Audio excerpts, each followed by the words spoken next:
क्या आपने कभी सोचा है कि भारत में हर साल लाखों छात्र यूपीएससी, आईआईटी या सरकारी नौकरियों के लिए जान लगा देते हैं, लेकिन उनमें से सिर्फ कुछ ही सफल क्यों होते हैं? क्या वो सिर्फ किस्मत है या फिर मेहनत? नहीं, वो है एक सिद्धांत जिसे दुनिया के सबसे सफल लोग, चाहे वो धीरूभाई अंबानी हो या रतन टाटा, अनजाने में या जानबूझकर इस्तेमाल करते आए हैं। आज हम जिस किताब की बात करने जा रहे हैं वो सिर्फ एक किताब नहीं, बल्कि अमीर और सफल बनने का एक ब्लूप्रिंट है। नेपोलियन हिल की थिंक एंड ग्रो रिच। लेकिन रुकिए, अगर आपको लगता है कि ये सिर्फ पैसे के बारे में है तो आप गलत है। ये उस मानसिकता के बारे में है जो एक साधारण मिडिल क्लास इंसान को एक लीजेंड बना सकती है। आज के इस वीडियो में हम इस किताब के उन गहरे रहस्यों को डिकोड करेंगे जो आपकी सोच बदल देंगे।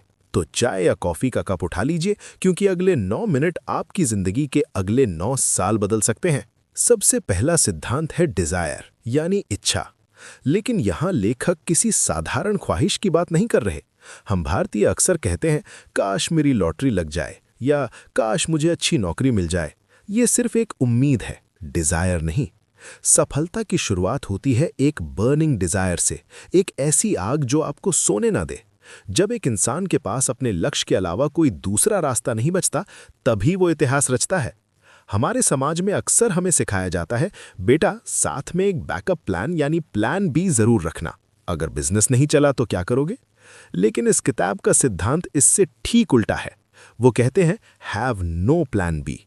जब आपके पास पीछे हटने का रास्ता होता है तो आपका दिमाग सेफ मोड में चला जाता है। लेकिन जब आपको पता होता है कि या तो जीतना है या खत्म होना है, तब आप अपनी पूरी ताकत लगा देते हैं। पुराने समय में जब योद्धा युद्ध पर जाते थे तो वो अपनी नावें जला देते थे ताकि वापस जाने का कोई रास्ता ना बचे। आपको भी अपने डर की नावें जलानी होंगी। अपनी इच्छा को इतना प्रबल बनाइए कि कायनात उसे पूरा करने में लग जाए। दूसरा और सबसे शक्तिशाली सिद्धांत है ऑटो सजेशन। हमारा दिमाग एक उपजाऊ खेत की तरह है। अगर आप इसमें अच्छे बीज नहीं बोएंगे तो खरपतवार अपने आप उगाएंगे। भारतीय परिवारों में बचपन से हम क्या सुनते हैं? पैसा पेड़ पर नहीं उगता, ज्यादा उड़ो मत, हम मध्यम वर्गीय लोग हैं। ये सब नेगेटिव ऑटो सजेशंस हैं जो हमारे अवचेतन मन यानी सबकॉन्शियस माइंड में बैठ गए हैं। और यही कारण है कि हम बड़ा सोचने से डरते हैं। आपका सबकॉन्शियस माइंड ये नहीं जानता कि क्या सच है और क्या झूठ। जो आप बार बार खुद से कहते हैं वो उसे ही सच मान लेता है। अगर आप रोज खुद से कहेंगे, मैं थका हुआ हूं, मुझसे नहीं होगा, तो आपका दिमाग आपको थका हुआ बना देगा। आज से, अभी से खुद को झूठ बोलना शुरू करें, सकारात्मक झूठ। सुबह उठते ही और रात को सोने से पहले खुद से कहें, मैं सफल हो रहा हूं, मेरे पास धन आ रहा है, मैं अपने लक्ष्य के करीब हूं। शुरुआत में ये अजीब लगेगा, लेकिन धीरे धीरे ये विचार आपके सबकॉन्शियस में उतर जाएगा और आपके व्यवहार को बदल देगा। तीसरा सिद्धांत है फेथ, यानी अटूट विश्वास।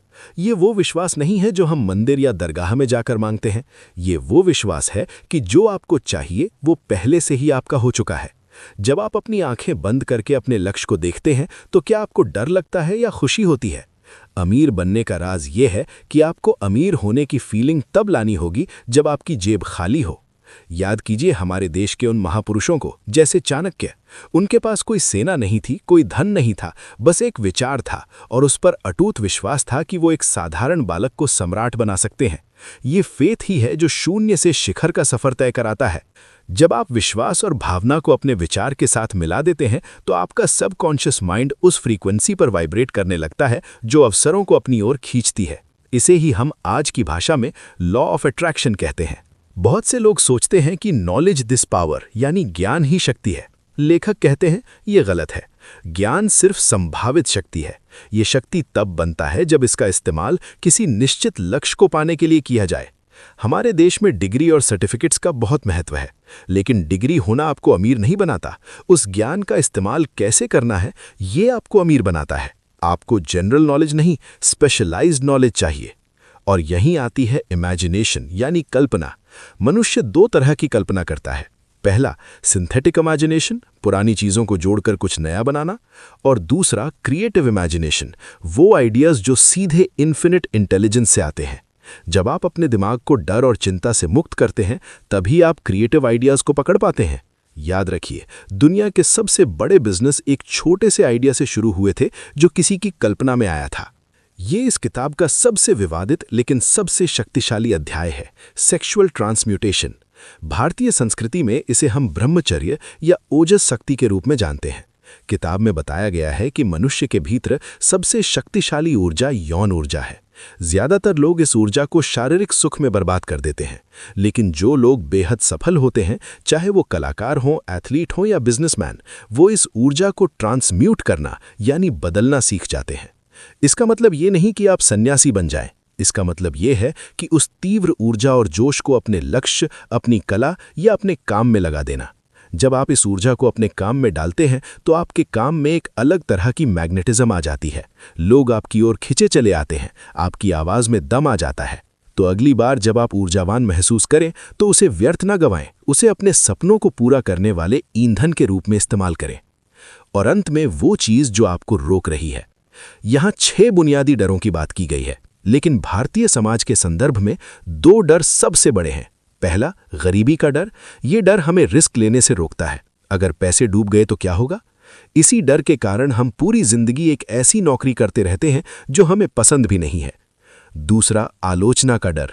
भारत में ये सबसे बड़ी बीमारी है। लोग क्या कहेंगे, रिश्तेदार क्या कहेंगे, समाज क्या कहेगा। लेखक कहते हैं कि आलोचना का डर इंसान की कल्पना शक्ति को मार देता है। याद रखिए, आलोचना सिर्फ वो लोग करते हैं जिन्होंने खुद जिंदगी में कुछ बड़ा नहीं किया। जिसने खुद मेहनत की है वो कभी आपको नीचा नहीं दिखाएगा। इन डरों को पहचानने का मतलब ही है इन्हें आधी शिकस्त दे देना। अपने दिमाग के दरवाजे पर पहरेदार बिठाइए और इन नेगेटिव डरों को अंदर घुसने मत दीजिए। दोस्तों, अमीर बनना कोई जादू नहीं है, ये एक वैज्ञानिक प्रक्रिया है। 1. बर्निंग डिजायर पैदा करें। 2. प्लान बी को भूल जाएं। 3. अपने सबकॉन्शियस माइंड को रोज सफलता के निर्देश दें। और 4. लोग क्या कहेंगे इस डर को कूड़ेदान में डाल दें। आप अपनी तकदीर के खुद मालिक हैं, अपनी आत्मा के खुद कप्तान हैं। याद रखना, भीड़ का हिस्सा बनना आसान है, लेकिन भीड़ की वजह बनना मुश्किल। फैसला आपका है कि आपको सारी उम्र दूसरों के लिए तालियां बजानी है या अपने लिए तालियां बजवानी है।